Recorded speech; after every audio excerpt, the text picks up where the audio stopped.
Bonjour et bienvenue dans cette vidéo de mémoire d'excellence dans laquelle nous allons parler de la synesthésie. C'est quoi précisément la synesthésie? C'est un phénomène qui se passe au niveau du cerveau et qui fait que certaines connexions se font entre différentes parties du cerveau qui normalement ne se connectent pas et ça donne la capacité aux gens atteints de synesthésie de voir le monde sous un autre angle, principalement à travers l'angle des couleurs. Il y a des synesthèses qui voient par exemple les chiffres en couleurs, d'autres ça va être les lettres, d'autres la musique, d'autres les mois ou les jours de l'année. Et il y a encore d'autres formes de synesthésie autres que les couleurs. Vous en avez même certains qui voient les chiffres en tant que personne, ce qui est un petit peu bizarre et surprenant, mais certains voient les chiffres et les lettres en tant que personne. Et d'ailleurs, il peut même arriver que ces personnes tombent amoureuses des chiffres et des lettres. Pour certains, le 1, ça va être quelqu'un de colérique. Le B, ça va être quelqu'un de joyeux. Le C, quelqu'un de timide. Ou le 10, quelqu'un de sage. Voyez, il y a plusieurs sortes de synesthésie. Il y en a beaucoup. Et d'ailleurs, personnellement, je trouve que c'est vraiment passionnant de voir les choses sous cet angle-là. D'ailleurs, la personne la plus connue et qui est atteinte de synesthésie, c'est Daniel Tammed. Il a écrit plusieurs ouvrages, dont un qui s'appelle Je suis né un jour bleu.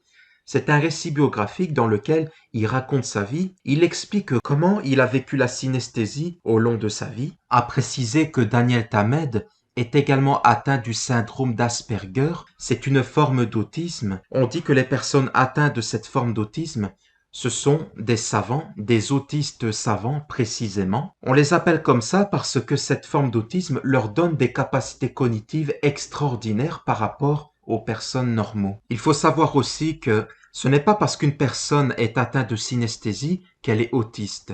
Ce sont deux choses totalement différentes. Certes, il y a des autistes qui sont synesthèses, mais il y a des gens qui ne sont pas autistes et qui ont la synesthésie. Je trouve que c'est vraiment quelque chose de passionnant que de savoir qu'on peut voir les choses sous un angle différent à travers la synesthésie. Et ce qu'il faut savoir, c'est que tout le monde peut être synesthèse à un bref moment. Ça peut être à travers des stupéfiants, ce qu'il ne faut pas faire, ou ça peut être à travers certaines expériences liées à l'hypnose. Personnellement, je n'ai pas vécu ce genre d'expérience. Je n'ai pas vécu le moment où je voyais les chiffres en couleur, où je voyais des lettres transformées en personnes.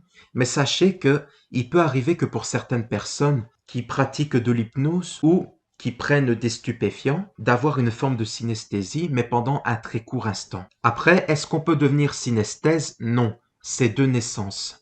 Si de naissance vous n'êtes pas synesthèse, eh ben vous n'aurez jamais la synesthésie. Même si nous ne serons jamais atteints de synesthésie, on peut copier la manière dont les synesthèses voient le monde. Alors pourquoi les copier? Parce que les synesthèses ont la capacité de mémoriser les informations beaucoup plus vite grâce à ça. Le fait qu'ils voient les couleurs, qu'ils voient les chiffres en personne, ou qu'ils sentent les chiffres, ou autre chose, peu importe le type de synesthésie qu'ils ont, eh bien, ça leur donne la capacité de mémoriser énormément d'informations. D'ailleurs, Daniel Tammed explique qu'il a su mémoriser les 20 000 décimales de pi grâce à sa synesthésie. Et c'est pour ça que je dis, on peut les copier.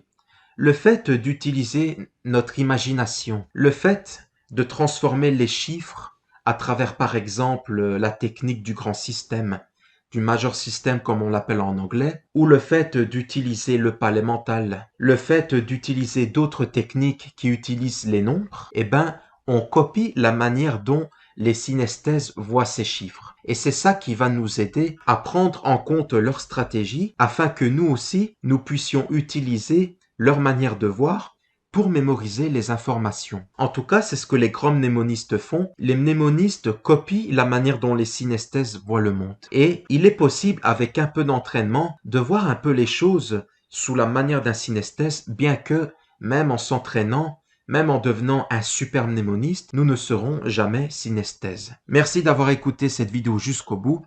J'espère qu'elle vous aura été utile. Si c'est le cas, n'hésitez pas à liker et à partager cette vidéo et à vous abonner à la chaîne YouTube. En complément, vous êtes libre de recevoir mon guide Booster votre mémoire dans laquelle je vous donne les techniques de base pour apprendre et mémoriser les informations plus rapidement. En tout cas, je vous dis à la prochaine. Ciao!